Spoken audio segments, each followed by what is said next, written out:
Okay, can you see that?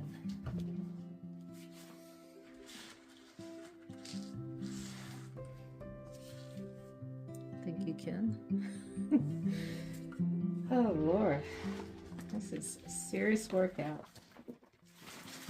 I'm sitting in this unnatural position for me. I know I'm going to be feeling it tomorrow. So what I'm trying to do is position the aerial root up against there. This one has a nice size one. So hopefully it will latch on.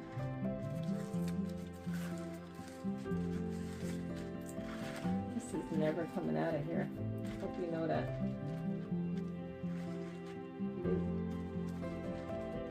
Do this one time, that's it.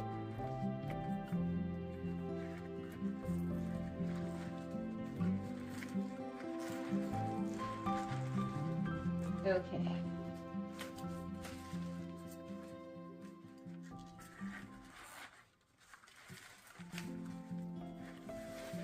I don't know how good this is going to end up looking in time. It'll face the light, I hope. I have a Barina light that I intend to put it right in front of here in this room.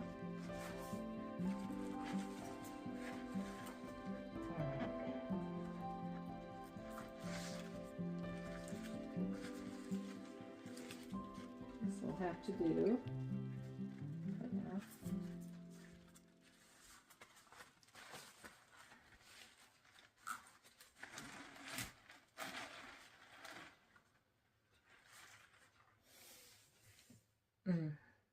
Not the most attractive look, but it'll all work itself out, I'm sure. Look at the roots on that, though. Who knew? That was the key for me.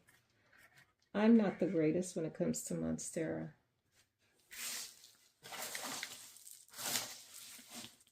Okay, so how much of this am I going to put in there? I don't know.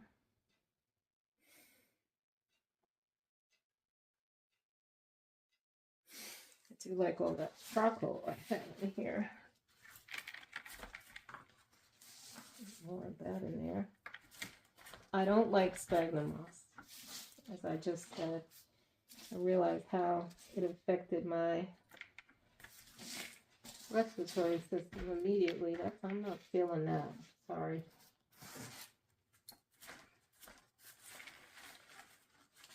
Now, granted, it's usually moist, but I don't know.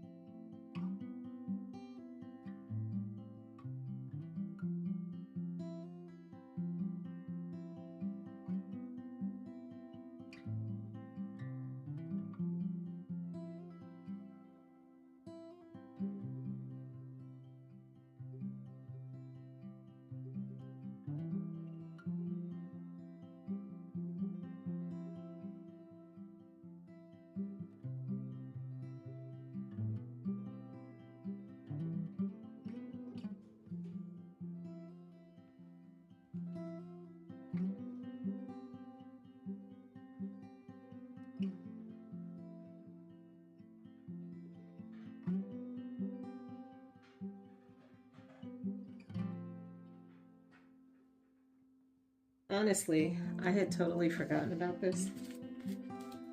And the other day I just gave it a little bit of water and it looked like it was perking up. Even then, I was like, wow. I think as far as prayer plants go, Stromanthe and what's the other one? Tenanthe. I think they are pretty hardy. And I'm working on Marantas, on understanding them. What I decided to do, I have a Maranta I bought recently, the lemon lime. And I took her out of soil yesterday. And I am really tempted. I watched Melissa's channel and she has the most beautiful Marantas, and I think she's been changing over the pond with a lot of her plants as well. And I could be wrong, but I thought maybe she had done that with some of the prayer plants as well. But yeah, she has some amazing, oh, she's battled insects and stuff with some of her plants, but I think it was a lemon lime. It was some sort of prayer plant. She had a couple that were amazing, so beautiful, so full. I know a lot of you like run away from the prayer plants. I get that. That was my initial intention, of just leave them alone, but call me stubborn. They're so beautiful.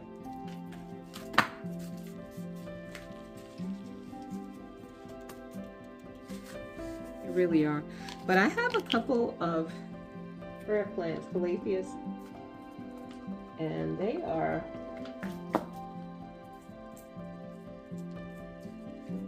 you're getting bottom watering and like a cashpo. So I'm treating them like they're not drying out completely. They always have some water in a reservoir, so they're doing okay. They might dry out a little bit every now and then when I forget, but I have them in my kitchen too, where it's a little bit more. It's really not that humid. I have, what do you call those things? I have one in my kitchen, and the humidity has been running, unless I'm in there working in the kitchen and running water and stuff. Humidity has been average in the 30s, 35. And honestly, those new, what was it I bought? I don't know if they call it the Dottie and that rattlesnake, but you know the rattlesnakes are the easiest ones in my opinion. Unless you neglect them, you really, I think they're pretty hardy. Well, anyway, I'm just determined to make it work as far as those things go. Prayer plants. I'm determined to figure these guys out. But honestly, I think this one surprised me. It wasn't really that fickle. It was my neglect that it ended up looking like this, honestly. I just kind of forgot about her. Look at her. Doesn't she look better already? I think I'm still going to take off a few leaves, or maybe just the tips. Yeah, that was totally me. And again, I forgot to give her the mic. All right, whatever.